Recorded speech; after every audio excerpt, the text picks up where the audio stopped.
Bismillahirrahmanirrahim. Innal hamdalillah nahmaduhu wa nasta'inuhu wa nastaghfiruh wa na'udzu billahi min shururi anfusina wa sayyiati a'malina. Man yahdihillahu fala mudilla lahu wa man yudlil fala hadiya lahu.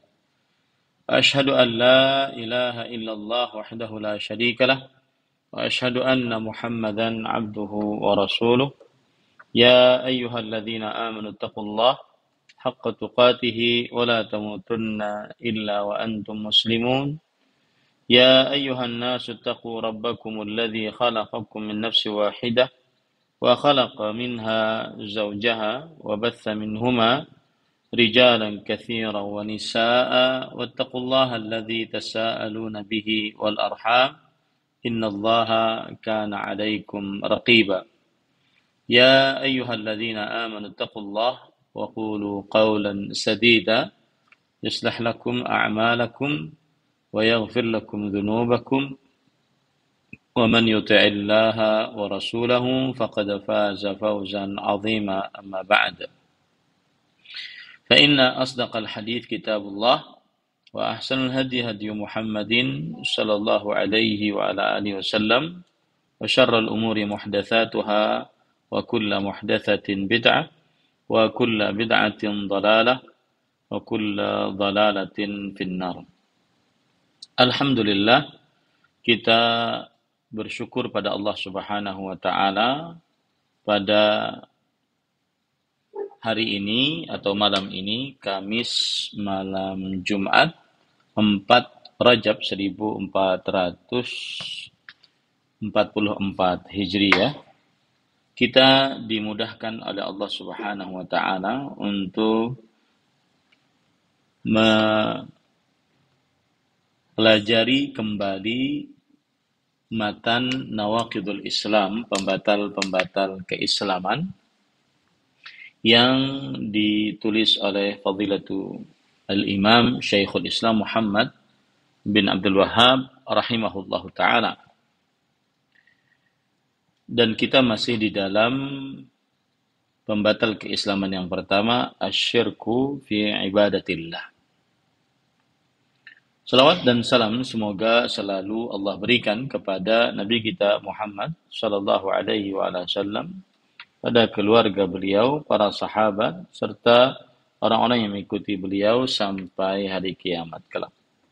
Dengan nama-nama Allah yang husna dan sifat-sifatnya yang ulia, kita berdoa, Allahumma inna nas'aluka ilman nafi'an wa rizqan tayyiban wa amalan mutaqabbala. Allahumma amin. Ahibati fillah, afanillah wa iyakum, kaum muslimin yang saya cintai karena Allah. Semoga Allah Subhanahu wa taala selalu memberikan afiat kepada kita di dunia dan di akhirat. Pada pertemuan sebelumnya kita sudah membahas pembagian kesyirikan terbagi menjadi syirik akbar dan syirik asghar. Dan syirik akbar pembagiannya juga sudah kita bahas. Sekarang kita membicarakan pembagian syirik asghar, syirik kecil.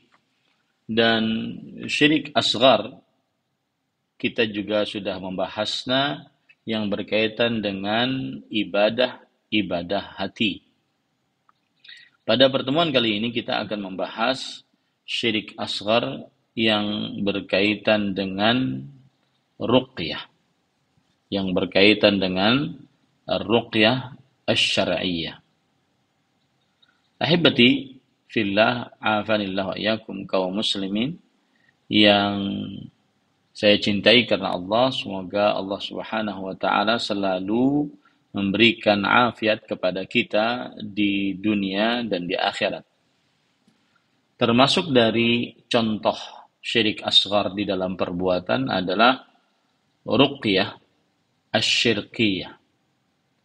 Ruqyah asy-syirkiyah. Apa itu ruqyah? Ruqyah adalah kalimatun yu'adzu biha li raf'il bala' au daf'ihi. Kalimat atau ucapan-ucapan yang dibaca untuk mengangkat bala atau menahan bala. Kalimat atau ucapan-ucapan yang dibaca untuk mengangkat bala atau menahannya.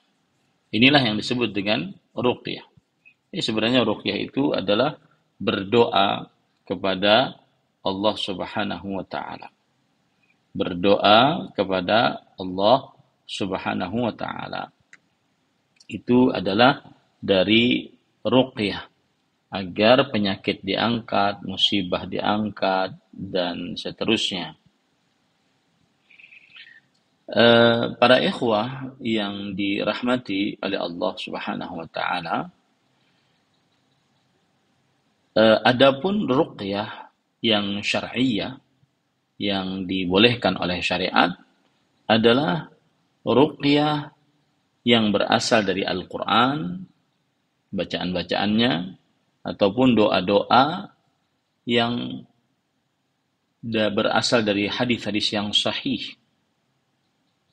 yang mana seseorang membacanya atas dirinya atau membacanya atas orang lain, agar Allah Subhanahu wa taala melindungi orang tersebut, menyembuhkan penyakit orang tersebut, atau yang semisalnya. Maka kalau seandainya ruqyah seperti ini diperbolehkan.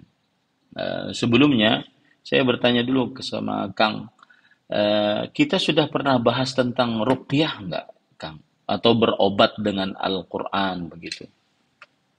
Di dalam Ittiba Mengaji sudah pernah kita bahas belum ya? Belum ya?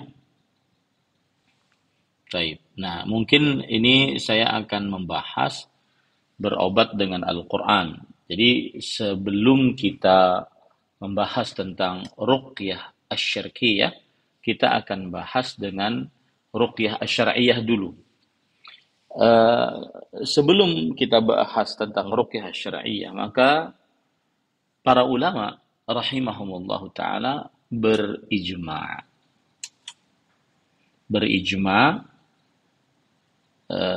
akan diperbolehkannya ruqyah asy-syar'iyyah. Sebagaimana perkataan Ibn Rushd di dalam kitab Al-Muqaddamat wal Mumahhadat, la ikhtilafa fi jawazil isti'adati bil Qur'an war ruqyah bihi. Yang artinya tidak ada ikhtilaf di antara para ulama tentang kebolehan meminta perlindungan dengan membaca Al-Quran dan meruqyah dengannya. Tidak ada perbedaan pendapat di antara para ulama akan kebolehan hal ini. Kemudian Imam An-Nawawi, ulama Islam bermadzhab Syafi'i abad ke-7 Hijriah, di dalam kitab beliau Al-Minhaj Syarah Nawawi ala Sahih Muslim, beliau berkata, qad naqalul ijma' ala jawazir ruqa bil ayati wa adhkarillahi ta'ala. Para ulama telah menukilkan ijma' tentang kebolehan meruqyah dengan ayat-ayat dan zikir-zikir kepada Allah Subhanahu wa taala. Begitu juga Al-Hafidh Ibnu Hajar Al-Asqalani rahimahullah, ulama Islam abad ke-9 Hijriah. Beliau di dalam kitab Fathul Bari berkata, ajma'al ulama ala jawazir ruqa inda ijtima'i thalathati syurut. Para ulama berijma' bolehnya ruqyah ketika terkumpul 3 syarat. Awalan an yakuna bi kalamillahi ta'ala atau bi asma'ihi wa sifatihi. Yang pertama, ruqyah dengan firman Allah Subhanahu wa taala atau dengan nama-nama dan sifat-sifat Allah Subhanahu wa taala. Yang kedua, wabil lisanil arabi, au bima yu'rafu ma'nahu min ghairi. Yang artinya atau yang kedua adalah dengan bahasa Arab atau dengan apa saja yang dipahami maknanya oleh selainnya. Yang ketiga, wa an ya'taqida anna ar-ruqyata la tu'athiru bidzatiha bal bidzatillahi subhanahu. Yang ketiga adalah yaitu meyakini bahwa ruqyah tidak memberikan pengaruh secara langsung, akan tetapi yang memberikan pengaruh secara langsung adalah Allah Subhanahu wa ta'ala. Nah, kemudian juga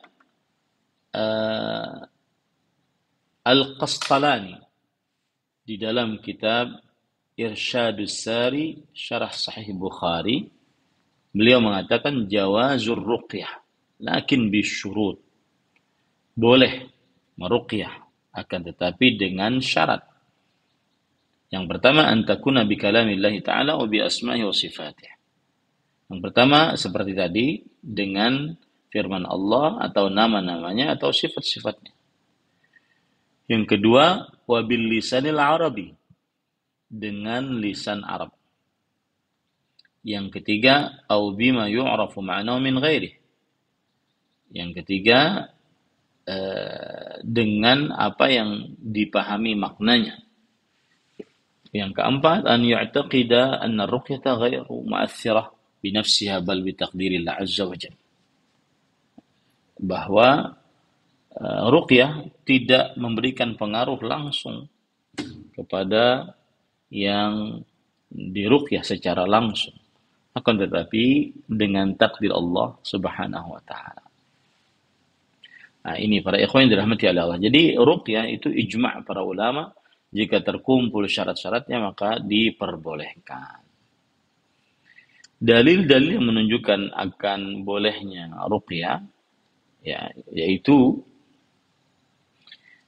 hadis yang diriwayatkan oleh Imam Bukhari dari Aisyah radhiyallahu anha bahwa Rasulullah sallallahu alaihi wa alihi wasallam bahwa Aisyah radhiyallahu anha bercerita, kana Rasulullah sallallahu alaihi wa alihi wasallam idza awa ila firashih nafatha fi kaffayhi biqul huwallahu ahad wa bil mu'awwidhataini jami'an thumma yamsahu bihima wajhah wa ma balagat yadahu min jasadih. Qalat Aisyah falamma ishtaka kana ya'muruni an af'ala dhalika bih. Artinya adalah Rasulullah SAW jika beliau pergi ke kasurnya, maksudnya ingin tidur, maka beliau meludah pada kedua telapak tangannya, kemudian membaca surat Al-Ikhlas dan 2 surat minta perlindungan. Dibaca seluruhnya 3 surat tersebut, Al-Ikhlas, Al-Falaq, An-Nas. Kemudian beliau mengusap wajahnya dan apa saja yang sampai kedua tangannya untuk mengusap jasadnya. Aisyah radhiyallahu anha bercerita bahwa ketika beliau sakit, maka Nabi Muhammad SAW memerintahkanku untuk melakukan hal itu dengan beliau. Ini para ikhwan yang dirahmati oleh Allah Subhanahu wa ta'ala. Kemudian para ikhwah yang dirahmati oleh Allah Subhanahu wa ta'ala, hadis riwayat Muslim, dalil tentang bolehnya ruqyah. Dari Jabir bin Abdullah radhiyallahu anhuma, beliau bercerita, ladagat rajulan minna aqrabun wa nahnu julusun ma'a Rasulillah sallallahu alaihi wasallam. Faqala rajulun ya Rasulullah arqi, qala man istata'a minkum an yanfa'a akhahu falyaf'al. Artinya ada seorang yang disengat oleh kalajengking, dan ketika itu kami duduk-duduk bersama Rasulullah sallallahu alaihi wa alihi wasallam. Lalu ada seorang lelaki berkata, "Wahai Rasulullah, bolehkah aku meruqyah?" Kemudian Rasulullah sallallahu alaihi wasallam bersabda, "Siapa saja di antara kalian yang sanggup untuk memberikan manfaat kepada saudaranya, maka lakukanlah." Nah, ini dalil-dalil tentang bolehnya meruqyah yang syar'iyyah. Ini para ikhwan yang dirahmati oleh Allah Subhanahu wa taala. Baik.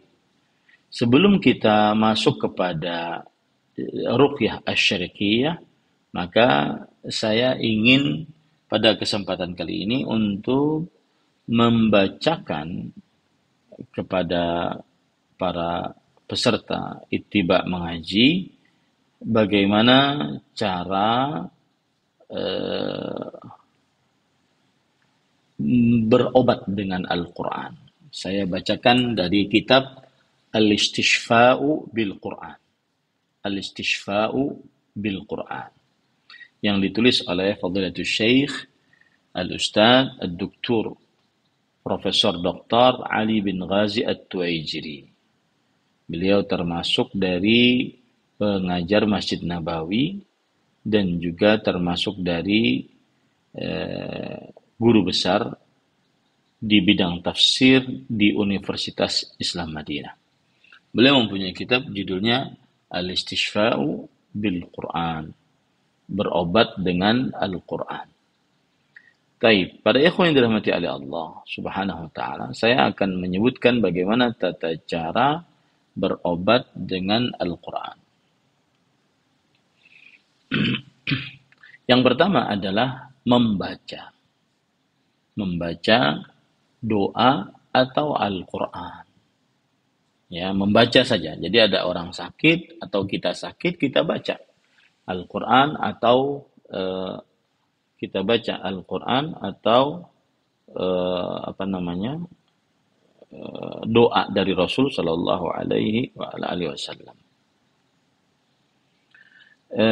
Seperti misalkan hadis riwayat Bukhari dan Muslim dari Aisyah radhiyallahu anha bahwa Rasulullah Shallallahu Alaihi Wasallam kana idza ata maridan atau utiya bihi qala adhhibil ba's rabban nas ishfi anta syafi la shifa illa shifa'u shifaan la yughadiru saqaman wala alam.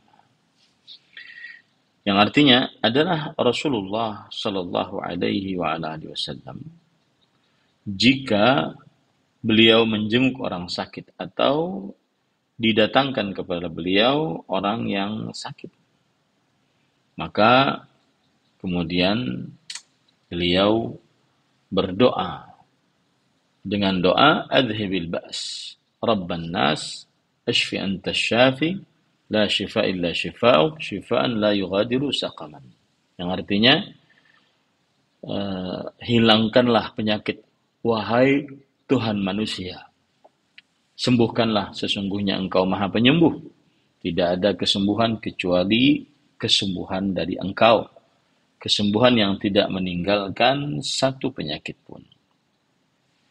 Dalil yang lain dari hadis Rasul sallallahu alaihi wasallam riwayat Imam Muslim bahwa Aisyah radhiyallahu anha bercerita, kana idza ishtaka Rasul sallallahu alaihi wasallam raqahu Jibril. Adalah Rasul sallallahu alaihi wasallam kalau sedang sakit maka diruqyah oleh Jibril. Jibril berdoa, Bismillah yubrik wa min kulli da'in yashfik wa min syarri hasidin idza hasad wa syarri kulli dhi ainin. Yang artinya Bismillah yubrik, dengan nama Allah, Allah menyembuhkanmu dari setiap penyakit. Allah Subhanahu wa taala akan menyembuhkanmu dari keburukan yang hasad jika ia hasad dan dari keburukan setiap mata. Nah, ini menunjukkan cara yang pertama, yaitu membaca ruqyah, baik itu dari Al-Quran atau doa-doa dari hadis-hadis Nabi Muhammad SAW yang sahih. Para ikhwah yang dirahmati oleh Allah Subhanahu wa taala, kemudian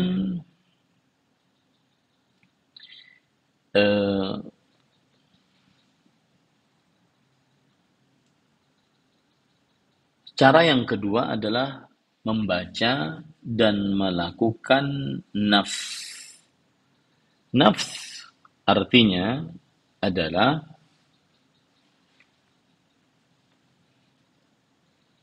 kata Imam An-Nawawi rahimahullah, nafkhun latifun bila riq. Nafs nun fa sa. Dia adalah tiupan yang lembut tanpa ada air ludah. Tiupan yang lembut tanpa ada air ludah. Dan ini para sahabat Nabi radhiyallahu anhum, para tabi'in bersepakat, berijma' akan kebolehan melakukan ini. Ya.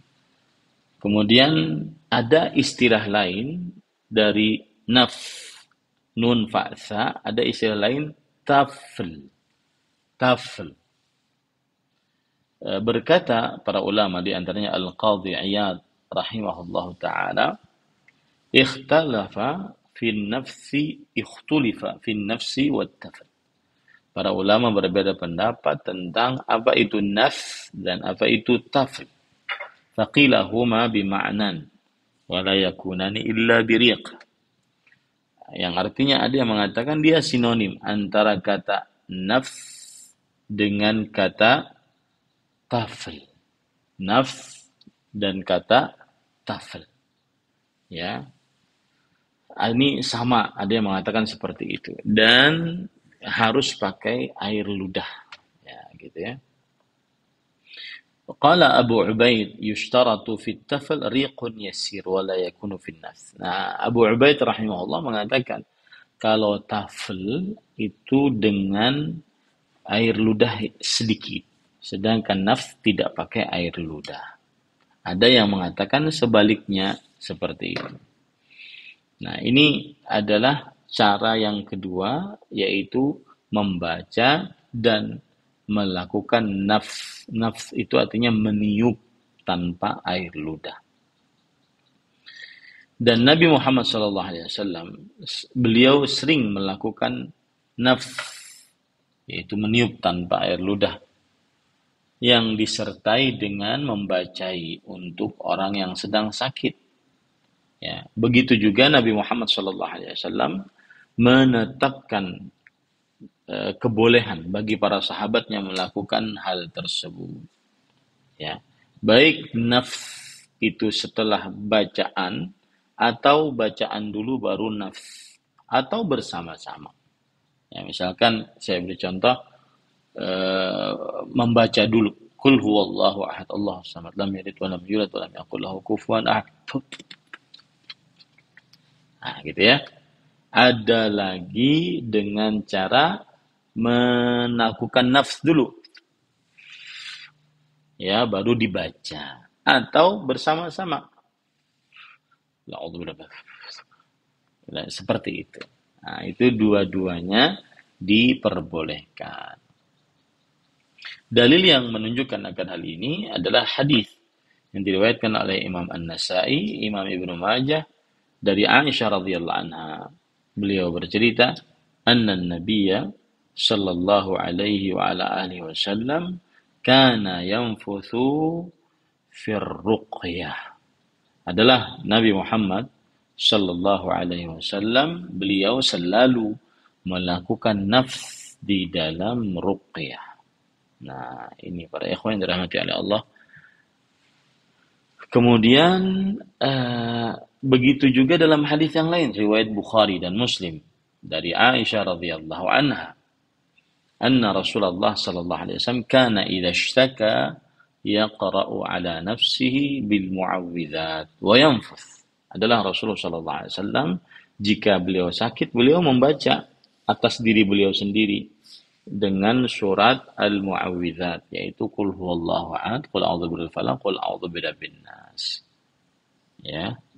Ini para ikhwan yang dirahmati oleh Allah Subhanahu wa ta'ala. Wa yanfuth, dan melakukan nafs, yaitu meniup tanpa air ludah. Nah, ini para ikhwan yang dirahmati. Ini cara yang kedua. Membaca lalu melakukan tiupan. baik bacaannya dulu ataupun tiupannya dulu, ya. Kemudian eh, cara ruqyah yang ketiga adalah membaca Al-Quran atau doa-doa yang sahih dari hadis-hadis Nabi, kemudian melakukan tafel. Nah, tafel tadi kan sudah kita bahas, yaitu meniup sambil mengeluarkan sedikit dari air ludah. Ya, meniup sambil mengeluarkan sedikit dari air ludah. Nabi Muhammad SAW telah menetapkan dan menyetujui dua orang dari sahabatnya melakukan tafel lalu membaca, ya, sebagaimana hadis Abu Sa'id Al-Khudri radhiyallahu anhu saat beliau meruqyah pemimpin di kampung tersebut. Kemudian beliau berkata, faja'ala, disebutkan dalam hadis tersebut riwayat Imam Bukhari, faja'ala yaqra'u bi ummil Qur'an wa yajma'u buzaqahu wa yatfulu fadara. Maka beliau memulai membaca Al-Fatihah. Lalu beliau mengumpulkan air ludahnya. Lalu beliau melakukan tafel. Ya, mengumpulkan air ludahnya lalu melakukan tafel, yaitu meniup dengan mengeluarkan air ludah. Nah, contohnya seperti itu, ya. Maka kemudian sembuhlah. Nah, ini menunjukkan bahwa membaca Al-Fatihah lalu setelah itu melakukan tafel. Jadi bacaan dulu lalu setelah itu melakukan tafel. Kemudian di sana ada hadis yang lain, bahwa hadis riwayat Imam Ahmad dari Muhammad ibn Hatib. Beliau bercerita, waqa'atil kidru ala yadi fahtaraqat yadi. Air panas terkena tanganku, maka akhirnya tanganku terbakar. Fantalaqa bi abi ila Rasulillah SAW. Kemudian bapakku membawaku kepada Rasulullah sallallahu alaihi wasallam. Wa kana yadfulu fiha. Dan Nabi Muhammad sallallahu alaihi wasallam meniup sambil mengeluarkan ludah, yaitu tafel pada luka bakar tadi. Dan beliau berdoa, adhibil ba'sa rabban nas, yang artinya jauhkanlah penyakit wahai Tuhannya manusia, washfihi innaka antas syafi, dan sembuhkanlah sesungguhnya engkau adalah maha penyembuh. Nah, ini adalah sifat yang ketiga dari meruqyah. Sifat yang keempat adalah meruqyah dengan membaca bacaan lalu mengusapnya. Meruqyah dengan membaca bacaan lalu mengusapnya. Ini para ikhwan yang dirahmati oleh Allah Subhanahu wa taala. Nah, kemudian para ikhwah yang dirahmati oleh Allah Subhanahu wa taala,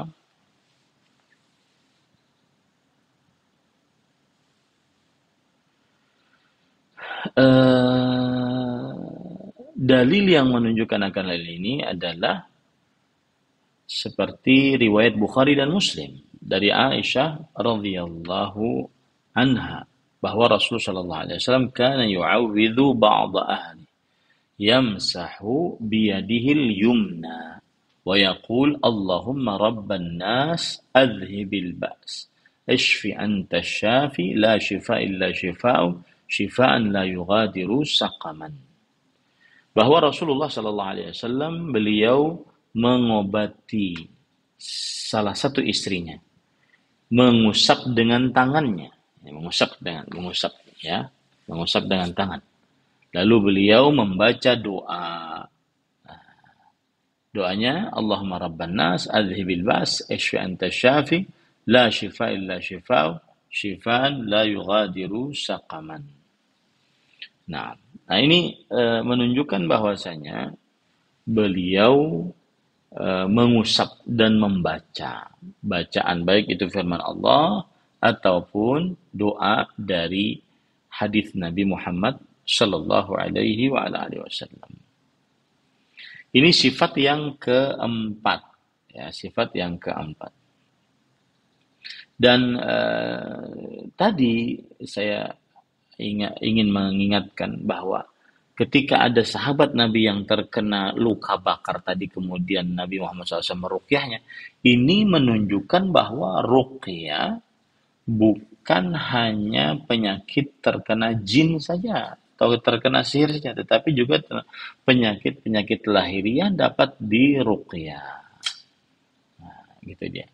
Nah, begitu juga hadis riwayat Imam Ahmad, ya, dalam sifat yang keempat, membaca dan mengusap, yaitu dari Talaq ibn Ali radhiyallahu anhu, beliau bercerita, ladaghatni aqrabun 'inda nabiillah faraqani wa masaha biyadihi, yang artinya ada seekor kalajengking menyengatku saat aku di sisi Rasulullah sallallahu alaihi wa ala alihi wasallam. Lalu Nabi Muhammad sallallahu alaihi wasallam meruqyah. Lalu Nabi Muhammad sallallahu alaihi wasallam meruqyahku, ya, dan mengusap dengan tangannya. Meruqyahku dan mengusap dengan tangannya. Sifat yang kelima yaitu ruqyah dengan membaca dan meletakkan tangan di atas tempat yang sakit dan mengusapnya. Ya, membaca, meletakkan tangan di atas tempat yang sakit dan mengusapnya. Nabi Muhammad SAW merupakan petunjuk beliau adalah beliau biasanya meletakkan tangan di atas bagian yang sakit atau orang yang sakit melakukan hal tersebut, lalu setelah itu diusap dengannya, ya. Tapi para ikhwan yang dirahmati oleh Allah Subhanahu wa taala, perbedaan antara sifat yang kelima dengan sifat yang sebelumnya bahwa sifat yang kelima ini beliau meletakkan tangannya kemudian mengusapnya. Sedangkan sifat yang keempat tadi adalah mengusapnya langsung, tidak meletakkan tangannya, ya. Nah, kemudian selanjutnya dalil-dalil yang menunjukkan akan hal ini adalah hadis riwayat Bukhari dari Aisyah binti Sa'ad anna abaha qala, bahwa bapaknya yaitu Sa'ad.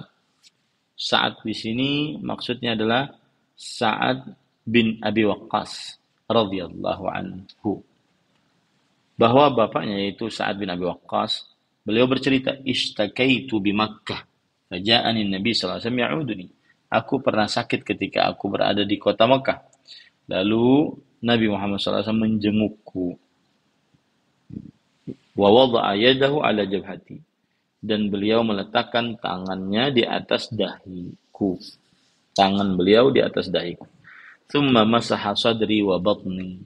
Kemudian beliau mengusap dadaku dan perutku. Dadaku dan perutku. Gitu ya. Kemudian beliau berdoa, Allahumma shfi Sa'dan wa atmim lahu hijrah. Ya Allah, sembuhkanlah Sa'ad bin Abi Waqqas dan sempurnakan untuknya hijrahnya. Nah, itu dalil yang pertama tentang sifat yang kelima.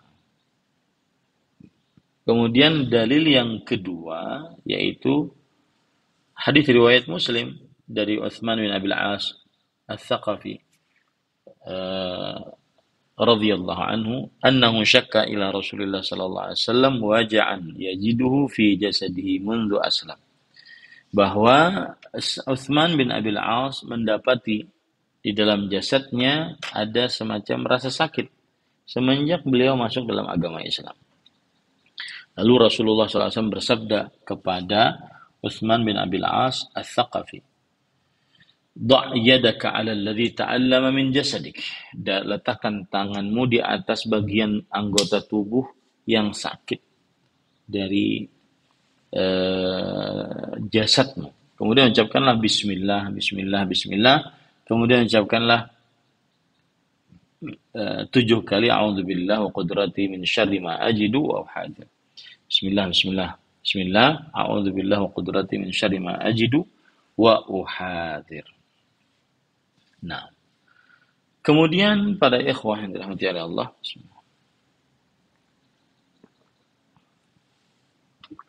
Yang keenam, meruqyah dengan bacaan, kemudian melakukan nafs disertai dengan mengusap. Disertai dengan mengusap. Para ikhwah yang dirahmati oleh Allah Subhanahu wa taala, di dalam cerita dari hadis Abu Sa'id Al-Khudri yang mana ada seorang pemimpin sebuah desa terkena sengatan kalajengking. Lalu disebutkan dalam hadis tersebut, faja'altu aqra'u Fatihatal Kitab, maka aku memulai membaca surah Al-Fatihah. Wa amsahu al-makan alladhi ludigha hatta bara fa'a'tuna al-ghanam. Dan aku mengusap di tempat yang beliau tersengat kalajengking sampai beliau sembuh.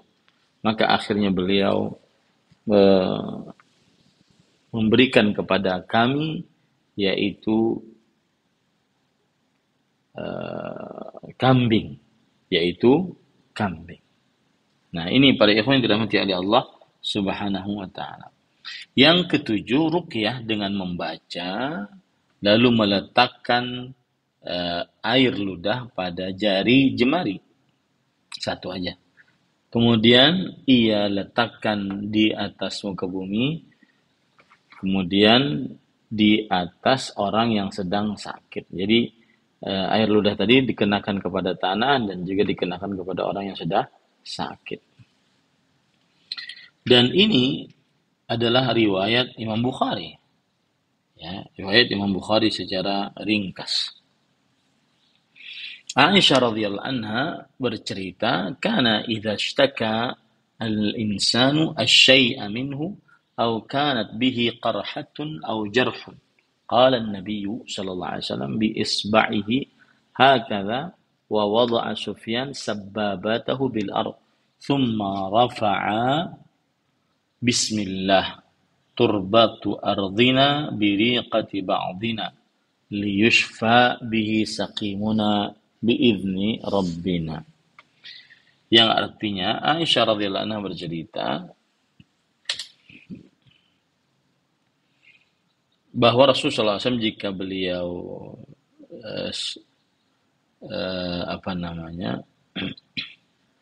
jika beliau sakit atau ada orang yang mengaku sakit kepada beliau atau luka, maka Nabi Muhammad SAW melakukan dengan tangannya seperti ini, yaitu jari telunjuk beliau letakkan di atas tanah, kemudian beliau mengucapkan bismillah turbatu ardina biriqati ba'dina liyushfa bihi saqimuna biizni rabbina. Dengan nama Allah, tanah dari tanah kita dengan air liur dari kita agar supaya sembuh dengan izin Rabb kita. Kata Imam Nawawi menjelaskan bagaimana tata cara dari meruqyah dengan cara seperti ini. Annahu akhadha min riqi nafsihi ala isbi'i as-sabbabah. Beliau meletakkan air ludah beliau sendiri di atas jari telunjuk. Thumma yadha'uha 'ala turab. Kemudian telunjuk tersebut diletakkan di atas di atas tanah. Fa yu'allaqu biha minhu syai'. Maka akhirnya digantungi apapun. Fayamsahu bihi 'ala al-mawdi' al-jarih aw al-'alil fayaqulu hadzal kalam halat al-mas. Yang artinya lalu dia mengusap di tempat yang sedang luka atau sedang sakit. Ya, maka pada saat itu para ikhwan dalam hati Allah, itulah yang dimaksud dengan tata cara meruqyah diri dengan Al-Quran atau doa-doa Rasulullah Sallallahu Alaihi Wasallam. Nah, kemudian ada yang terjadi khilaf di antara ulama tentang, kan tadi bismillah turbatu ardina, tanah dari daerah kita. Nah, ini apakah khusus untuk Masjid Nabawi ataukah umum gitu ya? Apakah khusus untuk Masjid Nabawi ataukah umum? Artinya tanah yang ada di Masjid Nabawi saja kan ataukah umum? Wallahu alam. Kata Imam Al-Qayyim, Imam An-Nawawi, jumhur ulama berkata al-muradu bi ardina huna jumlatul ard. Yang dimaksud dengan tanah kita ini bukan hanya tanah Masjid Nabawi, akan tetapi ya, bukan hanya tanah kita ini, akan tetapi juga tanah yang dimaksud adalah seluruh tanah. Jadi bukan hanya di Masjid Nabawi. Nah,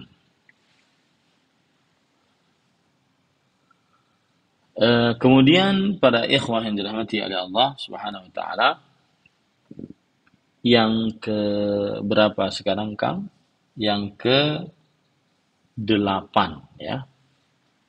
Meruqyah dengan meletakkan garam pada air, kemudian mengusap dengan air yang ada garam tadi di atas tempat yang sakit. Ya, di atas tempat yang sakit. Kemudian disertai dengan membaca doa agar sembuh orang yang sedang sakit. Nah, jadi diletakkan air, kemudian garam, lalu setelah itu diusap pada tempat yang sakit. Lalu setelah itu diqarriyahi. Artinya dibacai, diruqyah maksud saya tadi ya. Nah, dalil yang menunjukkan akan sifat yang ke-8 ini adalah hadis riwayat Imam Al-Baihaqi. Dari Ali bin Abi Thalib, beliau bercerita, bainama Rasulullah SAW dzata lailah yusalli. Adalah Rasulullah SAW ketika suatu malam beliau sholat. Fawadha'a yadahu 'alal ard faladaghathu aqrab. Lalu beliau meletakkan tangan di atas tanah, lalu ternyata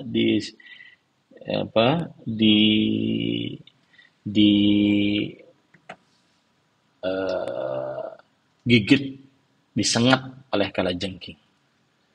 Lalu Rasulullah SAW membunuhnya dengan sendal beliau. Maka kemudian beliau berdoa, la'anallahu al-aqrab. Allah melaknat kalajengking. La tad'u musallian wala ghairah. Ia menyengat apapun, orang yang sholat, orang yang tidak sholat juga dia sangat. Au nabiyan wala ghairah. Tidaklah meninggalkan seorang nabi atau yang selainnya kecuali dilaknat oleh si kalajengking ini. Kemudian beliau meminta didatangkan garam dan air. Lalu beliau letakkan di sebuah bejana, thumma ja'ala yusubbahu ala isba'ihi haitsu ladaqathu. Lalu beliau menyiramkan di jarinya yang mana digigit atau disengat oleh kalajengking di situ. Lalu beliau usap, lalu beliau baca 2 surat minta perlindungan. Di dalam riwayat yang lain, qul ya ayyuhal kafirun, qul a'udzu birabbil falaq, qul a'udzu birabbin nas. Di dalam riwayat yang lain, qul huwallahu ahad, kemudian qul a'udzu birabbil falaq, qul a'udzu birabbin nas. Ya. Nah, seperti itu. Yang ke-9, meruqyah dengan membaca Al-Quran ataupun doa dicampur dengan air yang sudah diisi dengan tanah. Kemudian beliau melakukan nafth, yaitu meludah ataupun meniup tanpa suara. Kemudian setelah itu disiramkan kepada orang yang sedang sakit. Jadi membaca, kemudian dimandikan.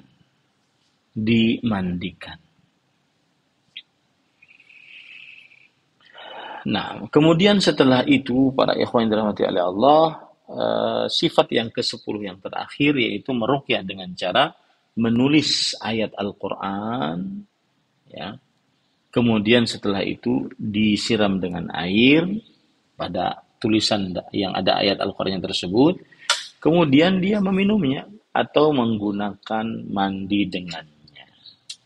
Nah, ini para ikhwan yang dirahmati oleh Allah Subhanahu wa taala. Kebolehan akan perbuatan ini terjadi ikhtilaf di antara ulama. Jumhur ulama membolehkan. Jumhur ulama membolehkan. Dan inilah yang boleh. Ya, karena Allah menyebutkan bahwa Al-Quran salah satu sifatnya adalah syifa. Maka bagaimana saja dipakai, ya, tanpa ada yang merendahkan Al-Quran diperbolehkan. Yang kedua, bahwa asal hukum berobat adalah halal dan mubah. Sebagaimana hadis Rasulullah SAW, Ibadallah tadawaw, fa inna Allah lam yadha' da'an illa wudi'a lahu shifaan ghairu da'in wahid. Wahai hamba-hamba Allah, berobatlah. Berobatlah. Karena sesungguhnya Allah tidak meninggalkan sebuah penyakit pun, melainkan Allah akan menetapkan untuknya,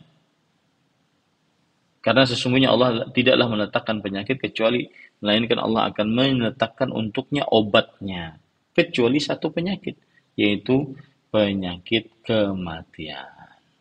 Nah, ini para ikhwah yang dirahmati oleh Allah Subhanahu wa taala, 10 cara meruqyah yang syar'iyyah. Nah, sekarang para ikhwan yang dirahmati oleh Allah Subhanahu wa taala, kita akan membicarakan yaitu ruqyah yang syirkiyah. Ruqyah syirkiyah itu adalah orang yang meruqyah maka disandari dan dianggap dialah yang mengatur akan hal ini. Nah, ini ruqyah syar'iyyah, syirkiyah maksudnya. Fa in i'tamada 'alaiha ma'a i'tiqadihi annaha sababun min al-asbab wa annaha la tastaqillu bit-ta'thir, hadha syirkun asghar. Nah, kalau ada orang yang bersandar kepada ruqyah disertai dengan meyakini bahwa ruqyah itu adalah sebab, dan bahwasanya sebab itu tidak berdiri sendiri, ya. Maka ini adalah syirik asghar. Nah, tetapi bedanya kalau seandainya ia bersandar kepada syirik asghar atau akbar, lalu ia meyakini bahwasanya ini bermanfaat, bahwasanya itu memberikan manfaat, tetapi yang memberikan manfaat selain Allah Subhanahu wa taala, atau memberikan ibadah kepada selain Allah Subhanahu wa taala, seperti doa, minta perlindungan dengan makhluk yang tidak menyanggupinya kecuali Allah Subhanahu wa taala, maka ini syirik akbar, mengeluarkan seorang dari agama Islam. Kemudian ruqyah yang di dalamnya terdapat tolasim, ya, yang di dalamnya terdapat tolasim, yaitu tolasim itu adalah rajah-rajah. Nah, mungkin saya akan berikan sebentar ya, agar kita paham apa yang dimaksud ya.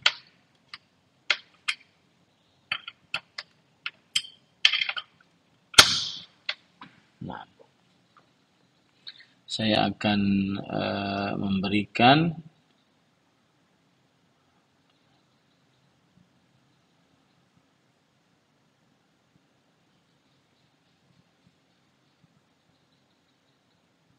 ya, ini ruqyah yang syirkiyah. Sebentar.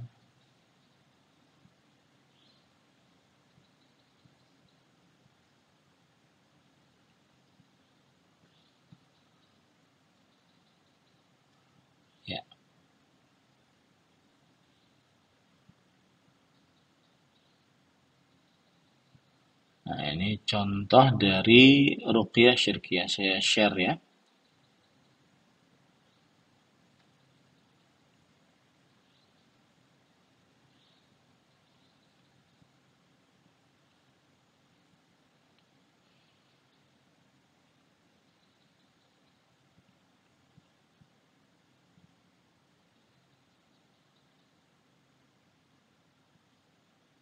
Hmm,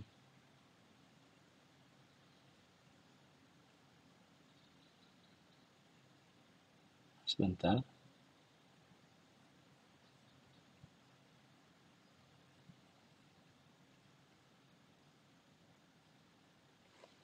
Saya pindahkan saja.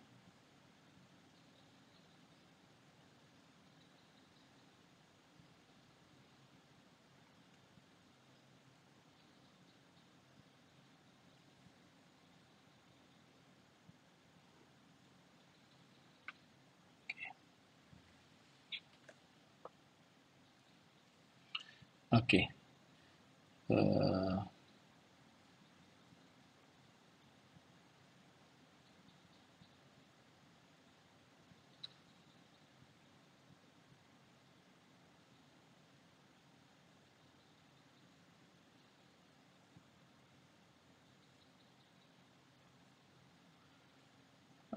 harus setting.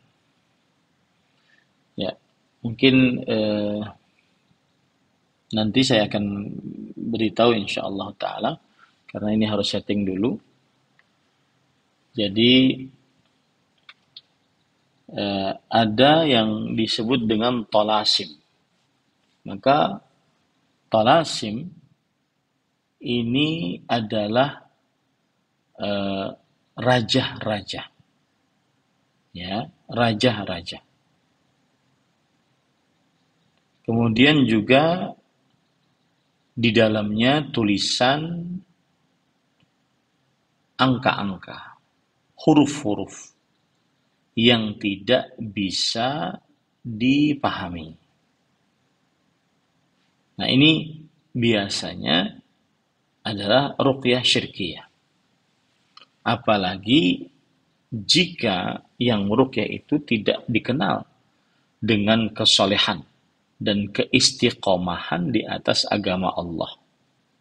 Atau yang meruqyah tersebut adalah orang kafir. Berkata Imam Malik rahimahullah di dalam ruqyah yang tanpa bahasa Arab, wa ma yudrika la'allahu kufrun. Yang artinya, siapa tahu bahwa ruqyah tersebut adalah kekufuran. Ini para ikhwan yang dirahmati oleh Allah Subhanahu wa ta'ala. Nah,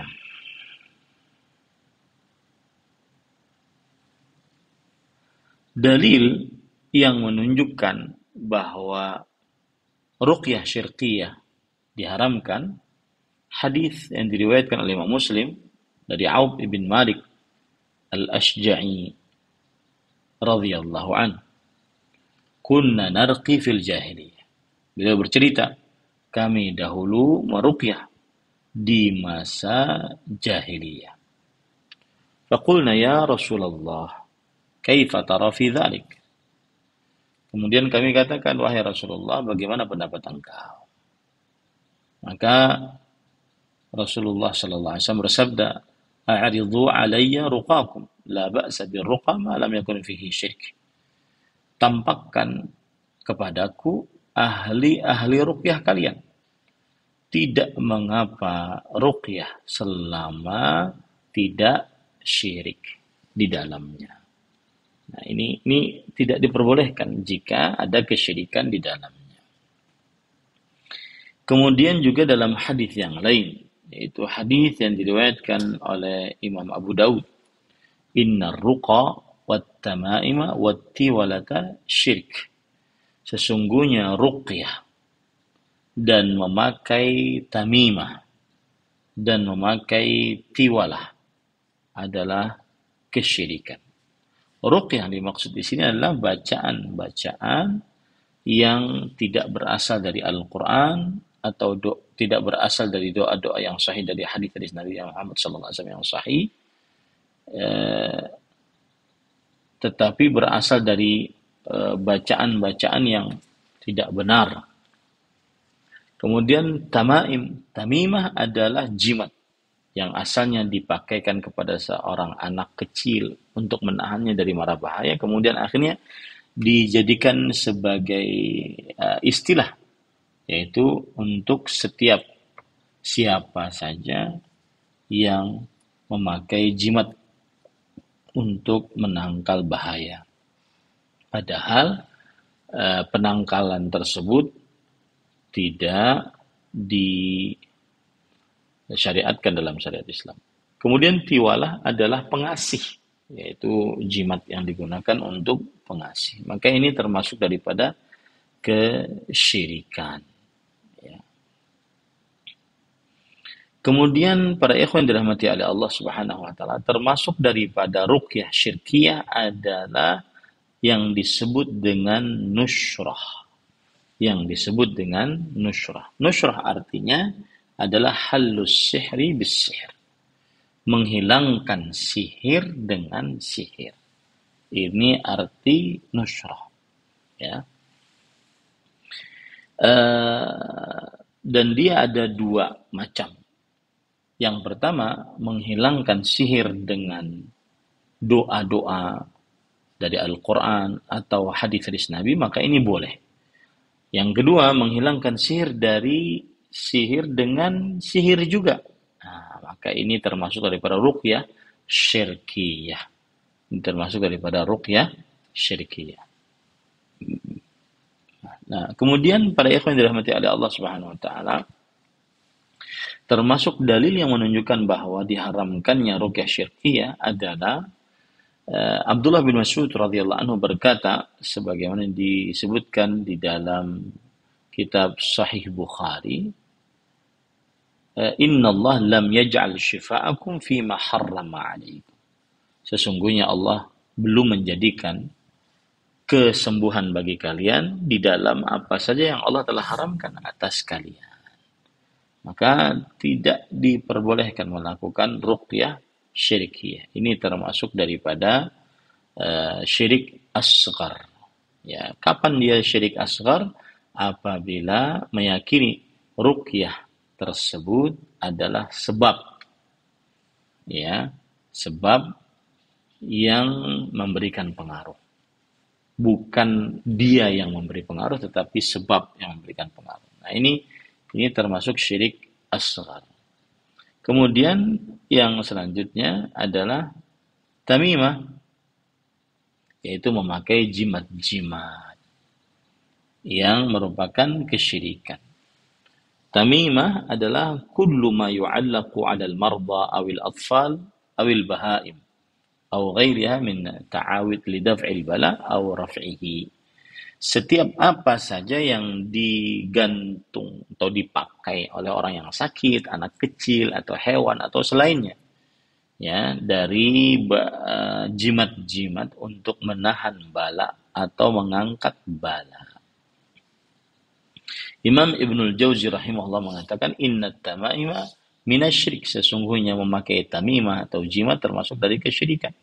Wa hiya kharazatun kanatil arabu tu'alliqu 'ala sibyan yattaquna biha al-'aina bi za'mihim. Orang-orang Arab dahulu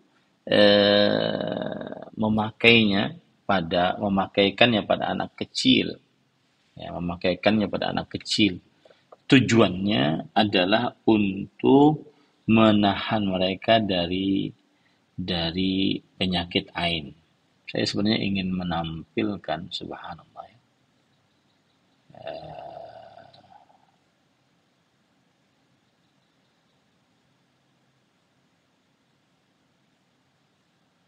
sebentar.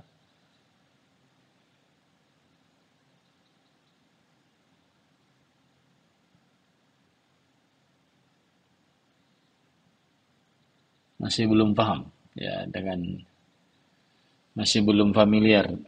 Ya, pekan depan insya Allah. Karena sekarang saya pakai laptop lain, jadi masih belum paham cara mengaksesnya. Ya. Nah, insya Allah saya akan kirimkan. Kalau perlu saya kirimkan videonya nanti, ya. Nanti pekan depan, insya Allah kita nonton video yang di situ ada melakukan sihir dan juga kesyirikan dari sisi jimat-jimat. Insya Allah pekan depan. Kiranya sudah habis, berarti masih tersisa. Mohon diingatkan nanti masih membicarakan tentang contoh syirik kecil di dalam perbuatan, yaitu memakai tamimah, jimat-jimat. Penjelasannya masih ada beberapa poin belum selesai. Karena waktu sudah habis, maka saya berikan kepada pembawa acara. Nah, silakan.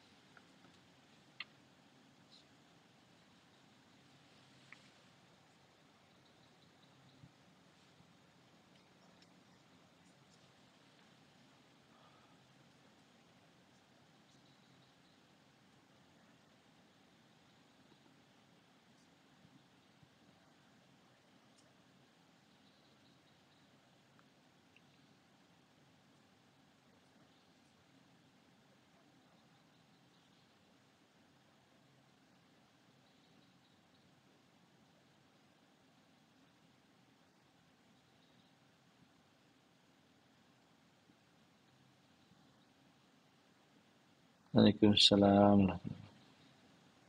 Wafikum barak. Wafikum barak.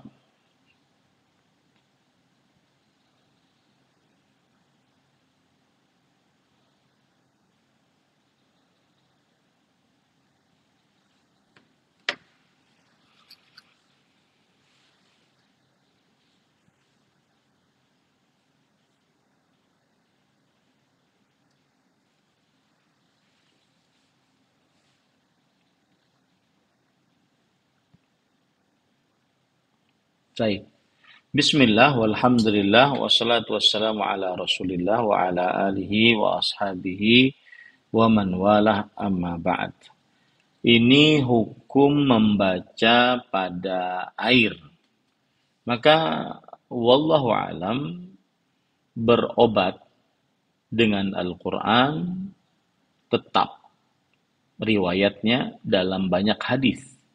Di antaranya meruqyah dengan surat Al-Falaq dan An-Nas.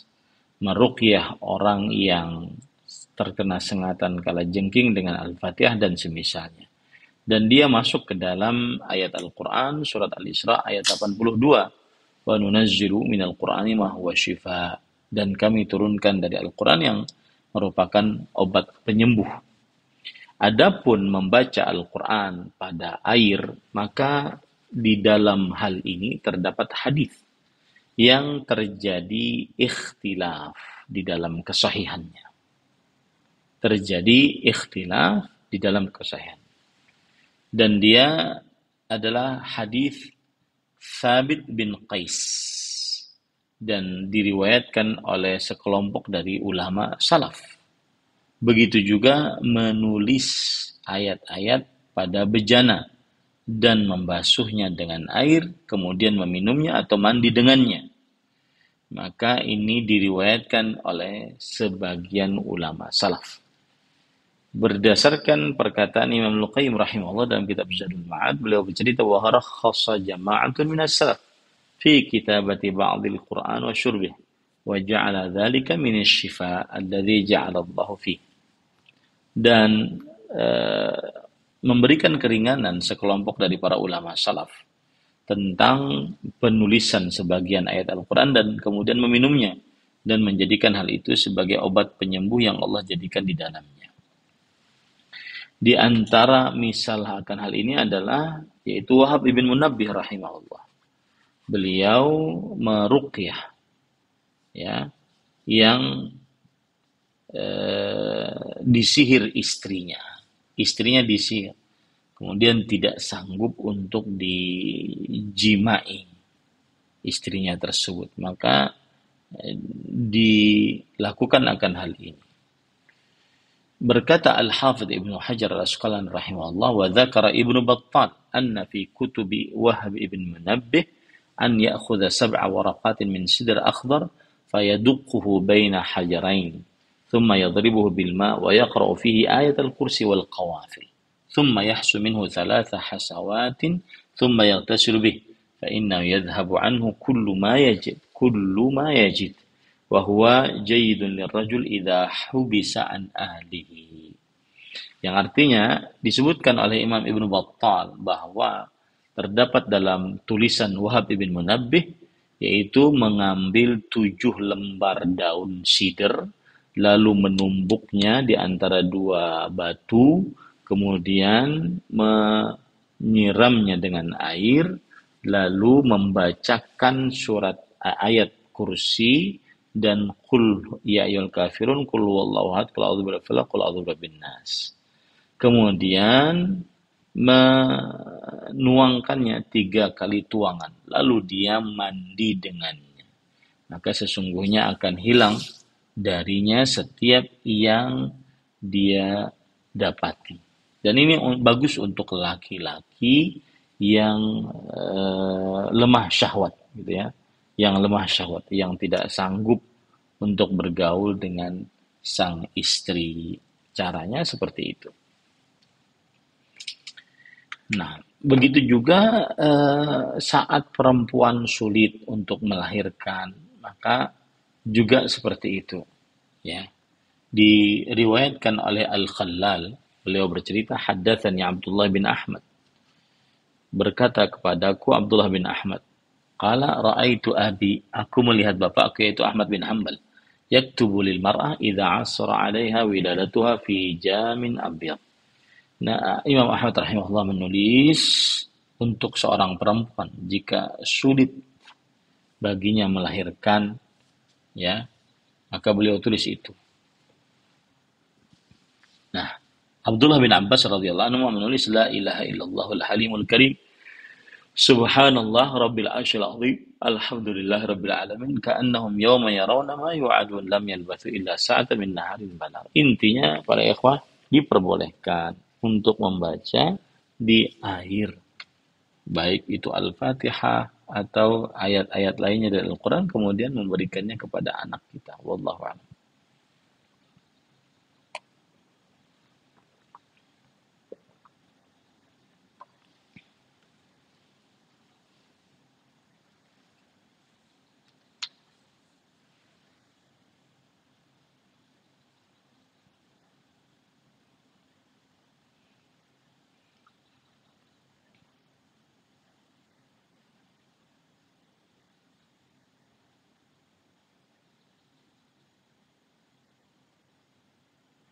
Bismillah, walhamdulillah, wassalatu wassalamu ala rasulillah. Belum ada yang saya ketahui akan hal itu.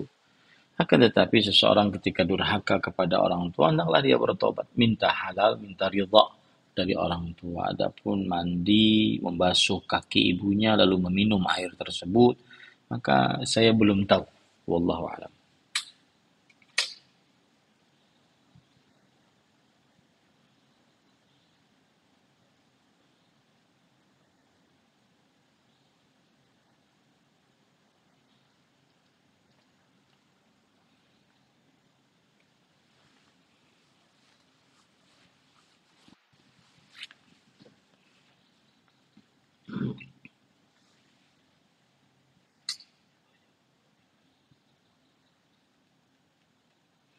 Bismillah, walhamdulillah, wassalatu wassalamu ala rasulillah wa ala alihi wa ashabihi wa man wala amma ba'd.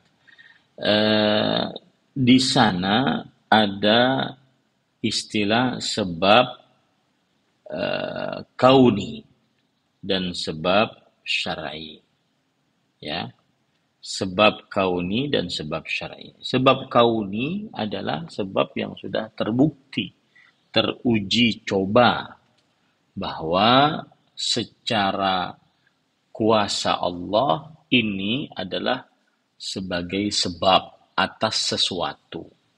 Seperti misalkan sudah teruji coba obat sakit kepala, obat panas, obat sakit perut, obat kolesterol, obat dan seterusnya. Termasuk dalamnya vaksin. Ya, ini adalah sebab kauni. Kemudian di sana ada sebab syar'i. Sebab syar'i adalah sebab-sebab yang disebutkan dalam syariat Islam sebagai sebab, di antaranya madu, fihi syifa, di dalamnya ada obat penyembuh, membaca Al-Quran, fihi syifa, di dalamnya ada obat penyembuh, kemudian juga habbatus sauda, syifa, jintan hitam adalah obat penyembuh, kemudian juga makan kurma ajwa 7 butir setiap pagi sebelum makan apapun, ini juga adalah obat penyembuh, ya. Dan itu semua adalah sebab-sebab syar'i. Nah, kalau kita perhatikan sebab yang ditanyakan tadi, yaitu kalung, batu giok atau yang semisalnya, yang diyakini menurunkan kolesterol ataupun melancarkan peredaran darah, maka dilihat saja apakah dia termasuk sebab kauni atau termasuk sebab syar'i. Nah, sebab syar'i tentunya tidak ada dalil dari Al-Quran, tidak ada dalil hadis Rasulullah SAW. Nah, termasuk sebab kauni atau tidak? Ya, kalau seandainya sebab kauni berarti berujung kepada penelitian, pembuktian, uji coba, jurnal, ada yang bertanggung jawab, ada penelitian dan seterusnya. Apabila ada orang menjadikan sebab yang bukan sebab, padahal padahal itu diyakini sebagai sebab, maka ini termasuk daripada syirik asghar. Termasuk daripada syirik asghar. Wallahu a'lam. Nah,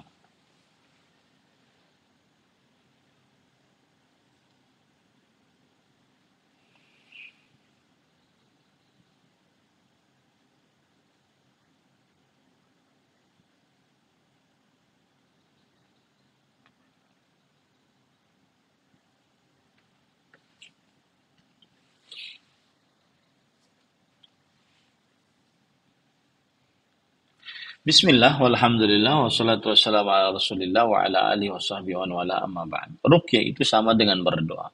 Maka setiap orang bisa berdoa. Maka tidak mengapa setiap orang bisa berdoa, membaca Al-Quran, membaca doa-doa dari hadis Rasulullah SAW untuk meruqyah orang lain. Selama dia sanggup akan hal itu, maka dia boleh untuk melakukannya.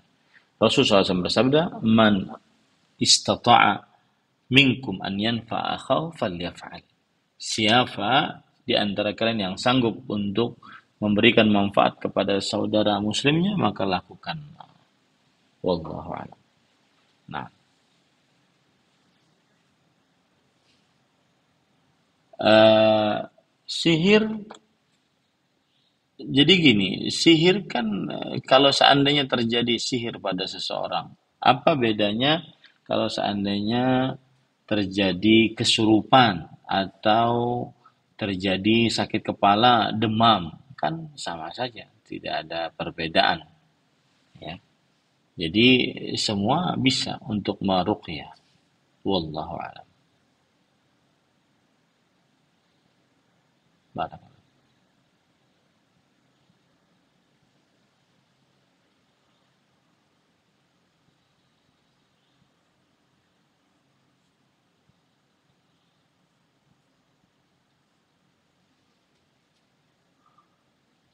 Silakan.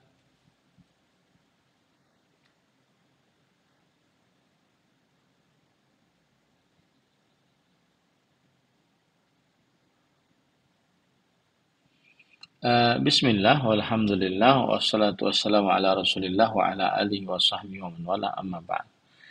Eh, Ayat kursi dan Al-Quran secara umum Allah Subhanahu wa Ta'ala turunkan itu untuk dibaca, dipahami, lalu diamalkan.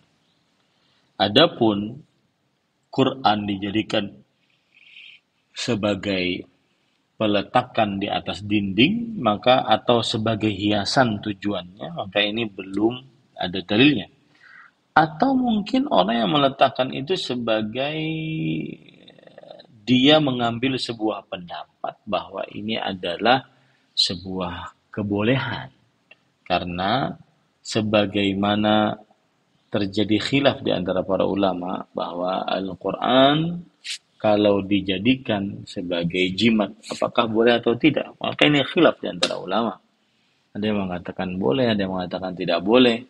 Wallahu alam, pendapat yang lebih kuat adalah tidak diperkenankan. Dikarenakan sebagai bentuk penutup dari menggantung yang lain, menempelkan yang lain. Jadi lebih baik tidak menggantungnya. Wallahu alam. Nah,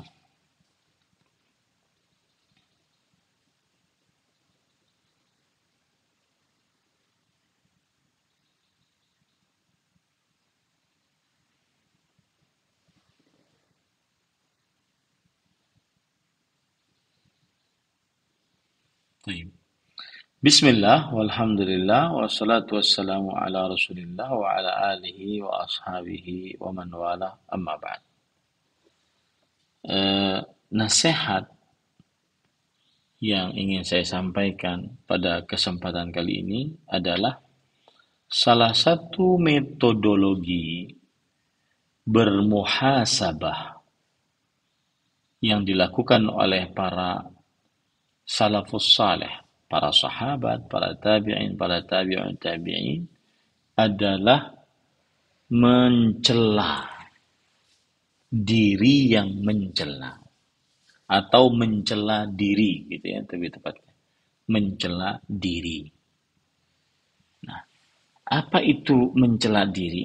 Ini diambilkan dari kata-kata nafsul lawamah, ya, diambilkan dari kata-kata nafsul lawamah. Eh, para ikhwan yang dirahmati oleh Allah Subhanahu wa taala, nafsul lawamah yang dimaksud di sini adalah seseorang mencela diri di dalam segala hal. Baik itu di dalam eh, kebaikan atau di dalam keburukan. Maka dia mencela dirinya. Contoh misalkan, kamu kenapa tadi cuma bersedekah 2.000? Padahal orangnya kehujanan. Coba bersedekah tadi 10.000. Kamu kenapa tadi baca Quran cuma setengah halaman? Kenapa tidak satu lembar? Dan seterusnya seperti itu. Itu namanya metodologi para salafus saleh dalam bermuhasabah, yaitu mencela diri baik saat melakukan dosa dan atau melakukan kebaikan. Wallahu alam. Nah,